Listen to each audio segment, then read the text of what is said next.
بسم اللہ الرحمن الرحیم باب قول اللہ عز وجل مخلقۃ وغیر مخلقہ حدثنا مسدد قال حدثنا حماد عن عبید اللہ بن ابی بکر عن انس بن مالک عن النبی صلی اللہ تعالی علیہ وسلم قال ان اللہ تبارک و تعالی وکل بالرحم ملکا یقول یا رب نطفہ یا رب علقہ یا رب مضغہ فإذا أراد الله أن يقضي خلقه قال أذكر أم أنثى شقي أم سعيد فما الرزق وما الأجل قال فيكتب في بطن أمه. یہ باب بہت اہم ہے لیکن بہت مختصر ہے. اللہ عز و جل کی ارشاد مخلقۃ وغیر مخلقہ کا بیان. مخلقہ صورت بنایا ہوا اور غیر مخلقہ جس کی صورت نہ بنائی گئی ہو. مراد ہے مضغہ. بچہ جب ماں کے شکم میں ٹھہر جاتا ہے تو 40 دن تک وہ نطفہ رہتا ہے پانی کی شکل میں. پھر اس کے بعد وہ بستہ خون ہو جاتا ہے، جمع ہوا خون. اس کی مدت بھی 40 دن ہوتی ہے. اس کے بعد وہ مضغہ ہو جاتا ہے، یعنی گوشت کی بوٹی، گوشت کا لوتھڑا. اس کی مدت بھی 40 دن ہوتی ہے. تو مخلقۃ وغیر مخلقہ یہ صفت ہے مضغہ کی، کہ گوشت کی بوٹی، گوشت کا لوتھڑا جو ماں کے شکم میں ہے اس کی صورت بنائی گئی ہو اور نہ بنائی گئی ہو، اس کا بیان. صورت بنا دی گئی ہو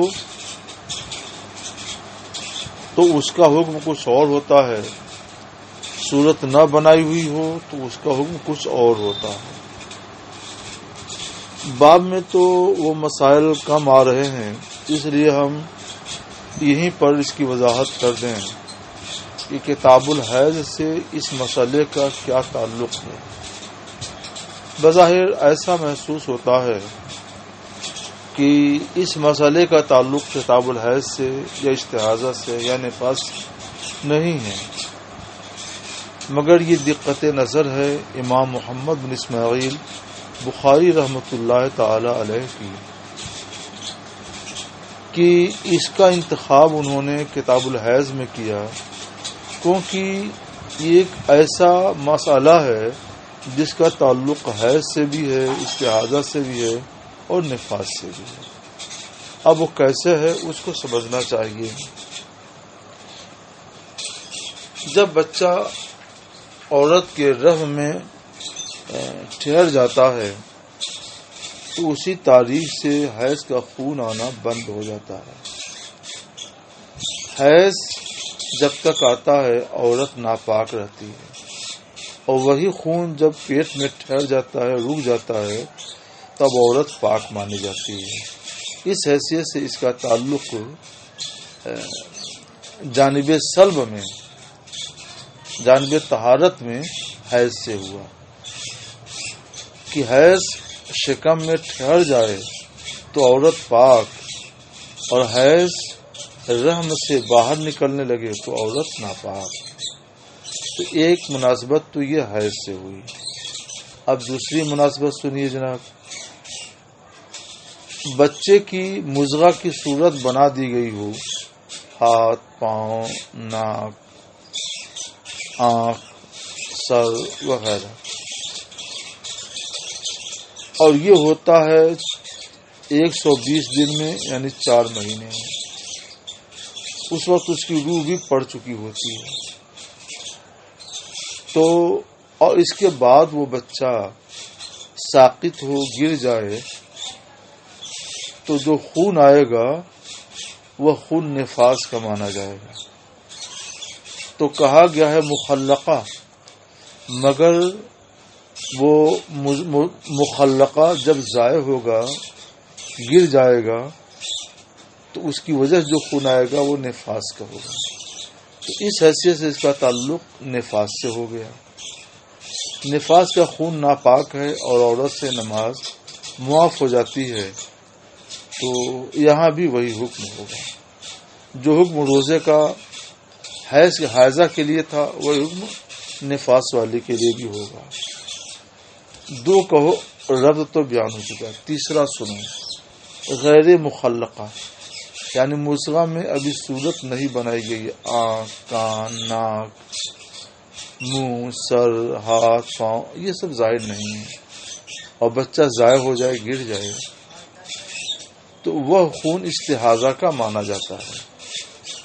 استحاضہ کا حکم آپ پڑھ چکے کہ عورت پاک ہی رہے گی، صرف وضو ٹوٹ جائے گا، اور جب تک کہ استحاضہ کا خون جاری ہے ہر نماز کے وقت میں عورت تازہ وضو کر کے نماز اور دیگر اس طرح کی عبادات کرتی رہے گی. تو غیر مخلقہ کا تعلق اس حیثیت سے دیکھا جائے تو استحاضہ سے ہے. تو سبحان اللہ، لفظ تو قرآن پاک کا ہے جو بہت ہی مختصر ہے، مگر اس کا تعلق حیض سے بھی ہے، نفاس سے بھی ہے، اور استحاضہ سے بھی ہے. یہ ہے دقت نظر امام بخاری رحمۃ اللہ تعالی علیہ. سوچا جا سکتا ہے کہ نفاس اور استحاضہ کا سوال تو اس وقت پیدا ہوگا جب عورت کے بچہ ساقط ہو جائے، گر جائے. تو عرض کروں گا ہاں یہی بات ہے، اور اس کا ایک تعلق، اس کا ایک ذکر ضمنی طور پر حدیث نبوی میں آ رہا ہے. نہ گرے تو عورت پاک ہے، گرے تو نفاس ہے یا استحاضہ ہے. اس طرح سے تینوں سے، حیض، نفاس، استحاضہ، تینوں سے اس کا تعلق ہوتا ہے. اب حدیث نبوی میں مخلقہ غیر مخلقہ کے ساقط ہونے اور گرنے کا ذکر کیسے ہے اس کو سنیے. یہ حدیث بہت مختصر ہے. جو حدیث مفصل ہے اس میں ساری باتوں کا بیان آ گیا ہے. امام بخاری رحمۃ اللہ علیہ نے مختصر بیان کر دیا تاکہ مفصل کو تلاش کر کے آپ خود اس کو سمجھنے کی کوشش کریں.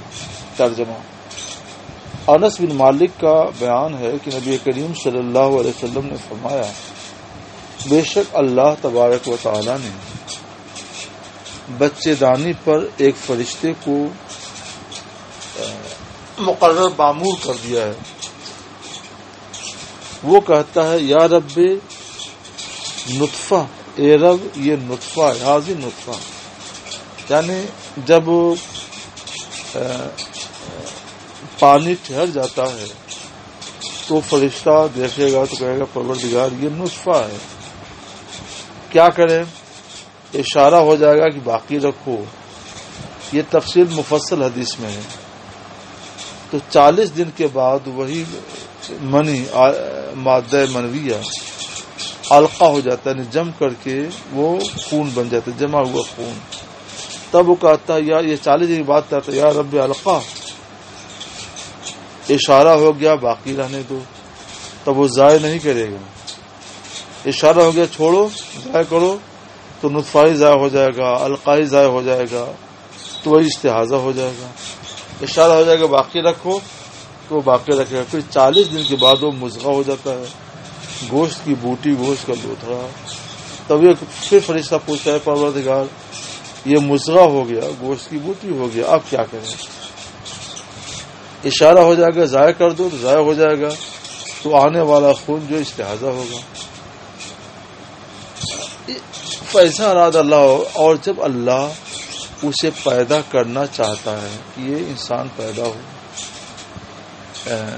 تو فرشتہ پوچھتا ہے، اذکرون ام انثی، یہ مذکر ہے یا مؤنث؟ یعنی اس کو ہم مذکر کی شکل بنائیں یا مؤنث کی، مرد کی کہ عورت کی. تو اسے بتا دیا جائے گا کہ مثلا مذکر کی شکل بناؤ. تب وہ دوسرا سوال کرتا ہے، اشقیون ام سعید، یہ بچہ بدبخت ہے کہ نیک بخت؟ تو یہ بھی لکھ دیا جاتا ہے.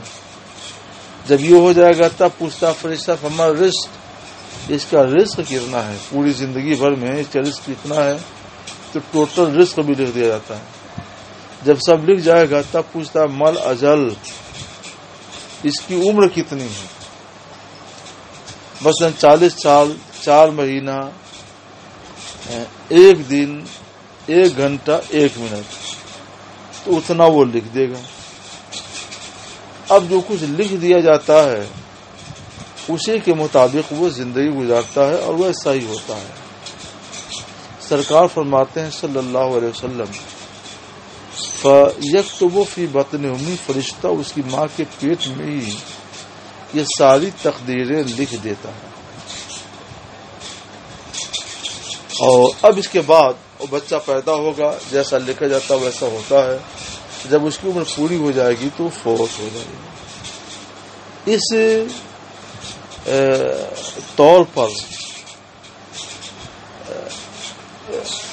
اس کا تعلق حیض سے ہوا جانب نفی میں، کہ حیض جاری ہو تو عورت پاک اور حیض رکا رہے تو عورت ناپاک. پھر جب پیدائش ہوگی مکمل تو اس کا تعلق نفاس سے ہو جائے گا. پہلے ساقط ہو تو مخلقہ ہے غیر مخلقہ ہے، اس کی تفصیل ہم نے بیان کر دی. اس طور پر اس باب کا، آیت کریمہ کا، حدیث نبوی کا اس باب سے بڑا گہرا تعلق ہے. بس سمجھنے کی ضرورت ہے کہ ہم گہرائی میں اتر کر کے اس کو سمجھنے کی کوشش کریں. اگر آپ نے اسی طور پہ ابواب کو سمجھا تو تراجم ابواب بخاری کو سمجھنا یہ خود دلیل فقہ ہے، دلیل فقاہت ہے. یہاں پر ہم ایک چیز عرض کرتے ہوئے چلیں کہ قرآن پاک میں یہ فرمایا گیا لا تدری نفس بأی ارض تموت، کوئی نہیں جانتا تو کس سرزمین میں مرے گا. حدیث جبریل میں آپ پڑھا ہے کہ فی خمس لا یعلمہن الا اللہ، ان 5 چیزوں میں ہے جنہیں اللہ کے سوا کوئی نہیں جانتا. انہی میں سے ایک یہ ہے کہ عورت کے شکم میں کیا ہے کوئی نہیں جانتا. مگر یہ حدیث بخاری تو روز روشن کی طرح دلالت کر رہی ہے کہ کم سے کم وہ فرشتہ تو جانتا ہے جو رحم پر بچے دانی پر مامور ہے.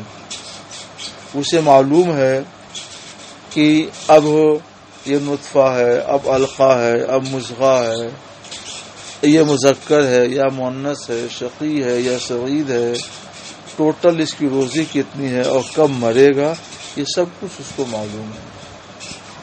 تو مطلقاً اس کی نفی کرنا نہیں مناسب. قرآن پاک میں جو فرمایا گیا اس کا مطلب یہ ہے کہ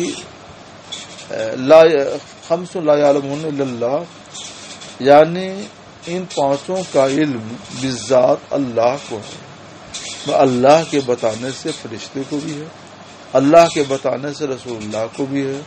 اس طرح سے اس حدیث میں اور آیت کریمہ میں پوری موافقت ہو جاتی ہے. اس طور پر ہمیں حدیثوں کو اور قرآن پاک کی آیتوں کو سمجھنا چاہیے. باب کیف تحل الحائض بالحج والعمرہ، حیض والی عورت حج اور عمرے کا احرام کیسے باندھے. یہ مسئلہ میں پہلے بتا چکا ہوں کل کے سبق میں.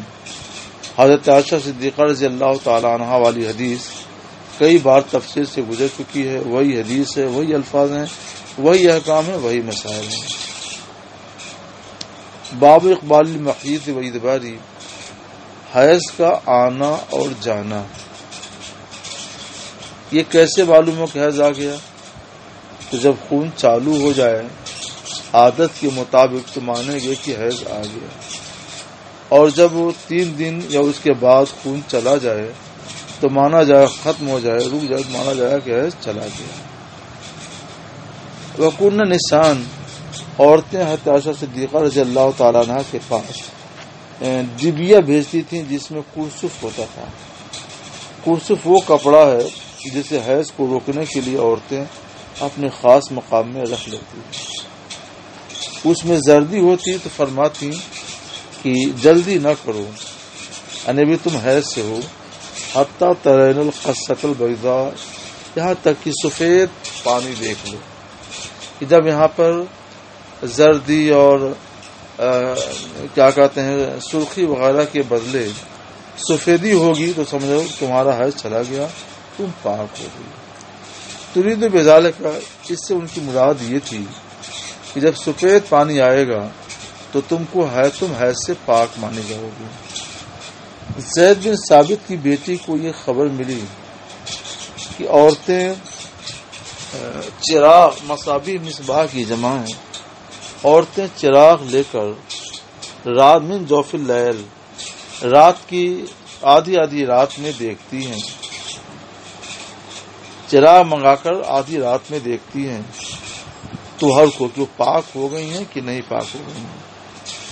تو انہوں نے فرمایا، زید بن ثابت کی بیٹی نے، کہ عورتیں عہد رسالت میں ایسا تو نہیں کرتی تھیں، وعابت علیہن، انہوں نے ان کی مذمت کی، یہ بات نہیں مناسب ہے، ایسا نہ کرو۔ حضرت عائشہ صدیقہ سے روایت ہے کہ فاطمہ بنت ابی حبیش کو استحاضہ کی بیماری تھی، انہوں نے نبی کریم صلی اللہ تعالی وسلم سے مسئلہ پوچھا تو حضور نے فرمایا یہ رگ کا خون ہے، حیض نہیں ہے، تو جب حیض آ جائے نماز کو چھوڑ دو، اور جب حیض چلا جائے تو غسل کر کے نماز پڑھو۔ یہ کیسے پتہ چلا کہ حیض آ گیا اور کیسے پتہ چلا کہ حیض چلا گیا جبکہ انہیں مسلسل خون جاری تھا؟ تو اس کی صورت وہی ہے کہ ہر مہینے کی جن تاریخوں میں انہیں حیض آنے کی عادت تھی، مثلا پہلی تاریخ سے 5 تاریخ تک، تو جب وہ مہینہ شروع ہو جائے تو سمجھ لے کہ حیض آنا شروع ہو گیا، اور جب 5 دن پورا ہو جائے اور 6واں دن شروع ہو سمجھ جائے کہ حیض ختم ہو گیا۔ لہذا پہلی تاریخ سے 5 تاریخ تک کی نماز چھوڑ دے اور باقی دنوں میں نماز وضو بنا کر پڑھے۔ باب لا تقضی الحائض والصلاۃ، حائضہ عورت نماز قضا نہ کرے۔ نماز قضا نہ کرنے مطلب جو نمازیں حیض کی حالت میں چھوٹ گئی ہیں تو حیض سے پاک ہونے کے بعد ان کی قضا نہیں ہے، تو اس کی نماز تو معاف ہے، ہر روزے کی قضا کرے گی۔ جابر بن عبداللہ اور ابو سعید کا بیان ہے کہ نبی کریم صلی اللہ تعالی وسلم نے فرمایا تدع الصلاۃ، حائضہ عورت نماز کو چھوڑ دے۔ موازہ بیان کرتی ہیں، یہ خاتون ہے کہ ایک عورت نے حضرت عائشہ صدیقہ رضی اللہ تعالیٰ عنہ سے پوچھا اتجزئ احدانا صلاۃ اذا طہرت، کیا ہم عورتوں کو یہ کافی ہے کہ جب تجزئ احدانا صلاتها اذا طہرت، کیا ہم عورتوں کو اس کی نماز کافی ہے جب وہ پاک ہو جائے؟ تو فقالت،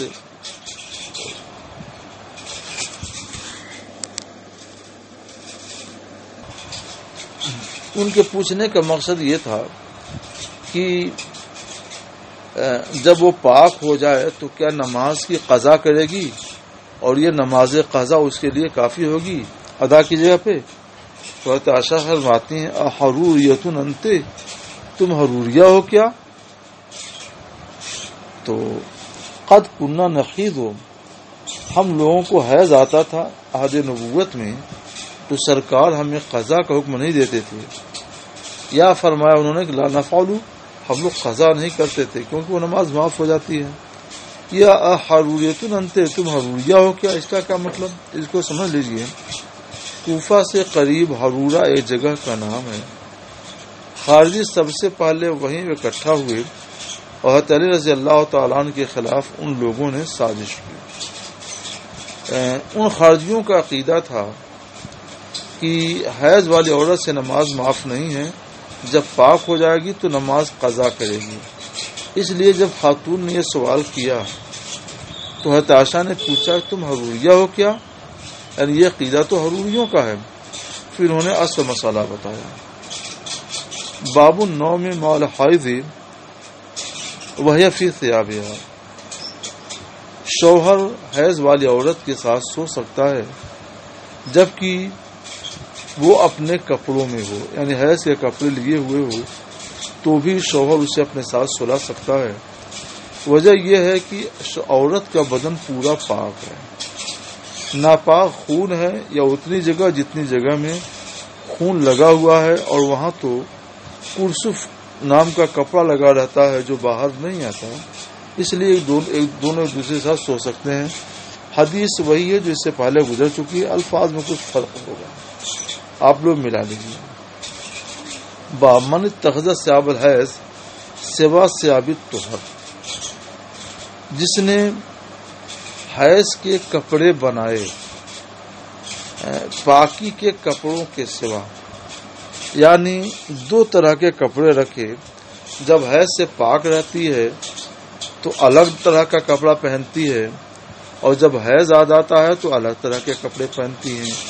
تو یہاں پر حضرت ام سلمہ رضی اللہ تعالیٰ عنہ کی وہی حدیث آ رہی ہے جو اس سے پہلے آپ پڑھ چکے ہیں کہ جب حیض آیا تو دھیرے سے سرکار کے بغل سے وہ نکل گئیں، اور حیض کے زمانے میں پہنے والے کپڑے انہوں نے پہنے، پھر سرکار کی بارگاہ میں آئیں۔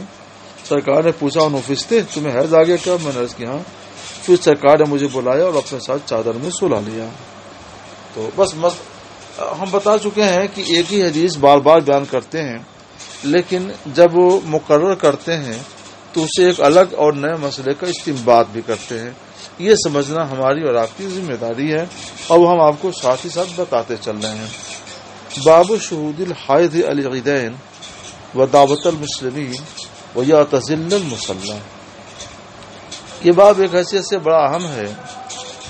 حیض والی عورت عیدین میں حاضر ہو اور مسلمانوں کی دعا میں حاضر ہو، اور مصلی سے عیدگاہ سے الگ رہے۔ اس کا مطلب کیا ہوا ہے کہ جس عورت کو حیض آ رہا ہے تو اسی اس وجہ سے کہ وہ اسے حیض آ رہا ہے اور ناپاک ہے، عیدگاہ کیسے جائے؟ ایسا نہیں ہے، وہ بھی عیدگاہ جائے، اور مسلمان دعا کرتے ہیں تو اس دعا میں شریک ہو، یہ آمین آمین کہے۔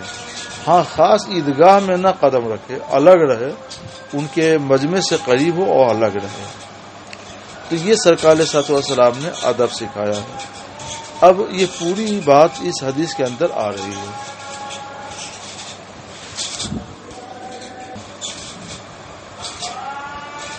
یہ بڑی اہم حدیث ہے، پہلے اس کا ترجمہ سنیے۔ حضرت حفصہ رضی اللہ تعالیٰ عنہ فرماتی ہیں، کننا نمنع عواتق، یہ جمع ہے عاتقہ کی۔ عاتقہ کہتے ہیں شابہ کو، وہ جوان عورت جس کی ابھی شادی نہ ہوئی، کنواری ہو۔ اردو زبان میں اس کے لیے دوشیزہ کا لفظ آتا ہے، دوشیزہ۔ تو ہم لوگ دوشیزاؤں کو عیدین میں نکلنے سے منع کرتے تھے کہ دوشیزائیں پردہ نشین ہیں، وہ عیدین میں نہ جائیں۔ فقدمت امراتن، ایک خاتون آئی، فنزلت قصر بنی خلف، اور وہ قصر بنو خلف میں اقامت گزین ہوئی۔ قصر بنو خلف ایک محل ہے بصرہ میں، وہاں آ کر وہ ٹھہری۔ انہوں نے اپنی بہن کے حوالے سے یہ حدیث بیان کی۔ اب جملے مترجہ، ان کی بہن کون ہے، ان کے شوہر کون ہے، یہ جملے مترجہ اس لیے بیان کر رہے ہیں تاکہ یہ معلوم ہو کہ انہوں نے جو حدیث بیان کی ہے وہ سرکار سے سن کر بیان کی ہے، اور بہت مضبوط حدیث ہے۔ یہ جملے مترجہ وقانا سے ان کے بہن کے شوہر نبی کریم صلی اللہ علیہ وسلم کے ساتھ 12 غزوات میں شریک رہے، اور خود اپنی بہن کے بارے میں کہتے ہیں کہ میری بہن اپنے شوہر کے ساتھ، یا نبی کریم صلی اللہ تعالی علیہ وسلم کے ساتھ 6 غزوات میں رہی ہیں۔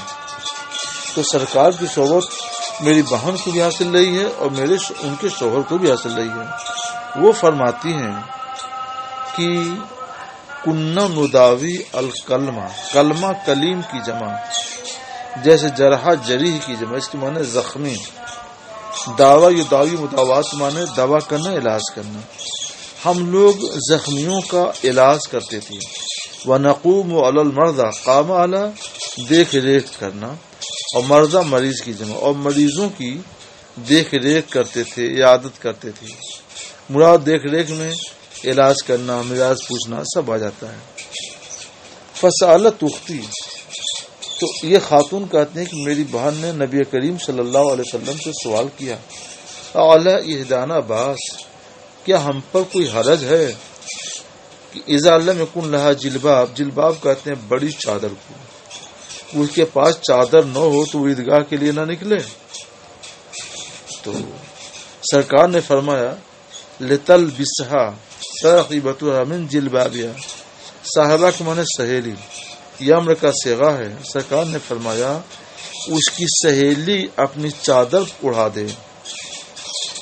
وَلْتَشْهَدَ الْخَيْرَ، اے مجلس الخیر، اور مجلس خیر میں وہ حاضر ہو۔ مجلس خیر عیدگاہ کی جو مجلس ہے وہ مجلس خیر ہے، کیونکہ وہاں دین کی باتیں اور احکام بتائے جاتے ہیں۔ تو دیکھو کتنی اہمیت تھی عیدگاہ میں حاضر ہونے کے سلسلے میں کہ سرکار علیہ الصلوۃ والسلام پردہ نشین دو شیزاؤں کو بھی حکم دے رہے ہیں کہ جائیں، اور جس کے پاس چادر نہیں ہے کوڑ کر نکل سکے، سرکار فرماتے ہیں اپنی سہیلی کی چادر میں وہ بھی شریک ہو جائے، دونوں اوے چادر ہو کر کے جائیں مگر چاہیں۔ وہ دعوت المسلمین، اور مسلمانوں کی دعا میں حاضر ہو، مسلمانوں کی دعا میں شریک ہونا یہ بڑی اہم چیز ہے، ان کی دعائیں مقبول ہوتی ہیں۔ فلما قدمت، تو اس سے یہ معلوم ہوا کہ جب یہ عورت جس کے پاس چادر نہیں ہے اپنی سہیلی کی چادر اوڑھ کر کے جائے گی اور دو شیزہ بھی جائے گی، تو جو عورتیں ان کے سوا ہیں وہ تو بدرجہ اولا جائیں گی، حیض والی بھی جائے گی۔ یہ تو حدیث ہو گئی۔ اب دوسری حدیث، حضرت حفصہ کہتے ہیں کہ جب ام عطیہ آئیں تو میں نے ان سے پوچھا کہ کیا آپ نے نبی کریم صلی اللہ علیہ وسلم سے اس بارے میں سنا ہے؟ دیکھیے حضرت حفصہ سرکار کی زوجہ ہیں، مگر ان کو نہیں معلوم، اور ام عطیہ یہ صحابیہ ہیں، یہ عورتوں کو غسل دیا کرتی تھیں، وہ آتی ہیں تو ان سے حضرت حفصہ پوچھیں زوج مطہرہ کہ تم نے کچھ سنا؟ تو انہوں نے کہا بے ابی نام، بے ابی یعنی میرے باپ حضور پر قربان، ہاں میں نے سنا ہے۔ حضرت حفصہ کہتی ولا کانت لا تذکرہ، اور وہ جب بھی ذکر کرتی تو یہی کہتی بے ابی، میرے باپ قربان سرکار پر۔ میں نے سرکار کو فرماتے ہوئے سنا تخرج العواتق و ذوات الخدور، دو شیزائیں بھی عیدگاہ کو نکلیں، اور ذوات الخدور خدر کی جمع خدور، اس کے معنی پردہ کہتے ہیں۔ ذوات الخدور پردے والیاں، اور پردے والی عورتیں بھی عیدگاہ کو جائیں۔ والحیت یہ حیض کی جمع، اور حیض والی عورتیں بھی جائیں، یہ سب کے سب عیدگاہ کو جائیں۔ ولیشہدن الخیر، اور خیر سے مراد مجلس خیر، اور مجلس خیر میں حاضر ہوں اور مومنوں کی دعا میں شریک ہوں تاکہ اور آمین آمین کہیں۔ وتعتزل الحیض، ہاں حیض والی عورتیں عیدگاہ سے الگ رہیں، مجمع سے قریب رہیں، مگر عیدگاہ کے اندر نہ داخل ہوں۔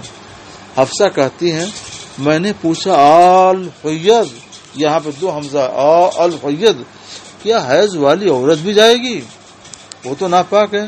تو حضرت ام عطیہ نے کیا جواب دیا؟ فقیہانہ جواب دیتی ہیں، فرماتی ہیں الیست تشہد عرفہ، کیا حیض والی عورت عرفات میں حاضر نہیں ہوتی ہے کہ عرفات جاتی ہے، جو حج کا سب سے بڑا رکن ہے وہ ادا کرتی ہے، وقضا، اور یوں ہی مزدلفہ میں جاتی ہے، وقضا، اور یوں ہی مینا میں جاتی ہے، اور ساری باتیں کرتی ہے، تو ایسی یہ عبادت بھی کرے گی۔